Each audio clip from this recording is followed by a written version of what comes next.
It was a quiet Thursday afternoon in Berkeley, California. April 28th, 1955.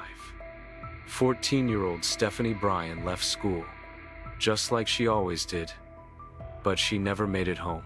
She was last seen taking her usual shortcut through the parking lot of the Claremont Hotel, a familiar route. But on that day, something went terribly wrong. When Stephanie failed to come home, her parents contacted the police immediately. What followed was one of the largest search operations the Bay Area had ever seen.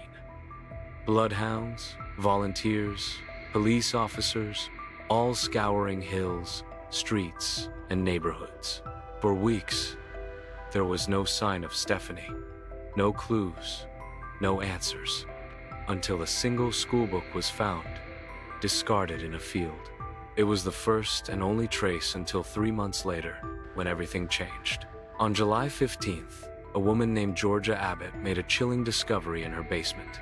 Inside a dusty corner, hidden beneath old boxes, she found a purse. Inside was an ID card. The name on it was Stephanie Bryan. Police swarmed the Abbott residence. They searched every inch of the basement and found more than just the purse, schoolbooks, a pair of glasses, a brassiere, but there was no sign of Stephanie. Then came another lead. The Abbotts owned a remote mountain cabin nearly 300 miles away. Police made the long journey, and what they found was horrifying. Near the cabin, in a shallow grave, lay the decomposed body of a young girl. It was Stephanie Bryan. She had been beaten to death. The question was, who did it? And how did her belongings end up in the basement of a seemingly ordinary man named Burton Abbott? This would become one of California's most controversial murder cases, with more questions than answers, and an ending no one saw coming. The Abbott family owned a secluded cabin deep in the Trinity Mountains of Northern California, a place far removed from the chaos of city life. But that peaceful isolation was about to reveal a terrible secret. After investigators found Stephanie Bryan's personal belongings in the basement of the Abbott home, attention turned to the family's remote mountain property. A search party made the long journey through rugged terrain. They were looking for anything, any sign that Stephanie had been there. Then, just a few yards from the cabin, they noticed a disturbed patch of earth. Beneath it, a shallow grave. Inside, the decomposed body of a young girl. It was Stephanie Bryan, the teenager who had vanished nearly 3 months earlier. She had been badly beaten. Her body was too decomposed to determine the exact cause of death, but the evidence was undeniable. This was no accident. This was murder. Stephanie's remains were quickly transported to the coroner's office. Dental records confirmed her identity, and the timeline was chilling. The condition of her body suggested that she may have been killed the very day she disappeared. Back in Berkeley, the news shook the community. The case had gone from a missing person to a homicide investigation. And now, the question became, he denied everything. He said he had never seen Stephanie Bryan in his life. He claimed he hadn't visited the cabin in months, but the police weren't buying it.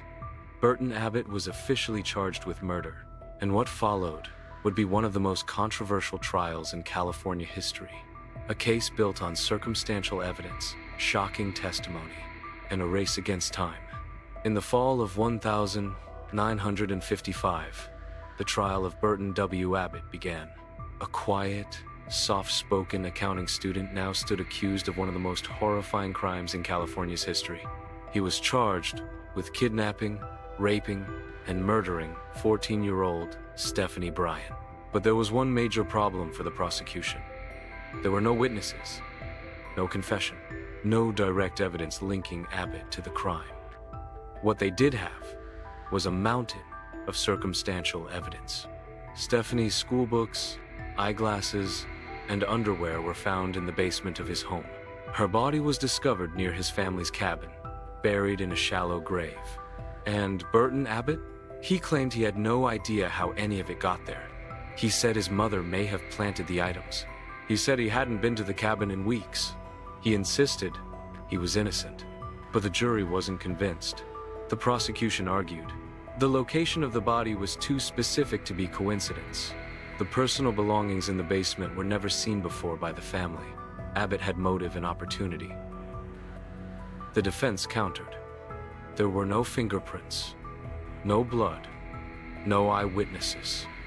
They insisted that the state had not proven its case beyond a reasonable doubt. But in 1955, a courtroom didn't need DNA. It didn't need surveillance footage or cell phone records. All it needed was a jury that believed the story. And on December 20, the verdict was read. Guilty. Burton Abbott was sentenced to death in the gas chamber. But the story didn't end there, because what followed was one of the most dramatic and controversial executions in California history. March 15, 1957, San Quentin State Prison. It was just before dawn. Burton W. Abbott woke up knowing this would be his last day alive. He had spent nearly 2 years on death row, still insisting on his innocence. The clock was ticking at 9:00 a.m. Abbott was moved to the holding cell next to the gas chamber. He was calm. He spoke with his lawyer. He read a letter from his wife. But outside those prison walls, something unexpected was happening. Burton's attorney was on the phone with Governor Goodwin Knight. He pleaded for more time. New evidence, he said, might prove Abbott's innocence. The governor was torn, but at 11:15 a.m., he refused to intervene. Abbott's lawyer made one last desperate call, this time to the California Supreme Court. He begged them to stay the execution.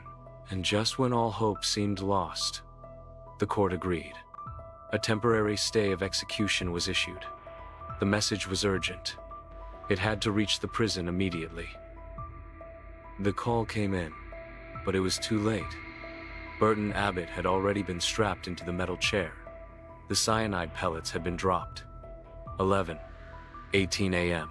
The gas filled the chamber. Abbott took his final breath. The message granting a stay arrived just minutes after he was declared dead. It was one of the most controversial executions in California's history, a race against time that ended in failure. And it left the public asking one question: did the state just execute an innocent man? The death of Burton Abbott sent shockwaves through California and the entire country. Some believed justice had been served. Others believed an innocent man had just been executed by the state.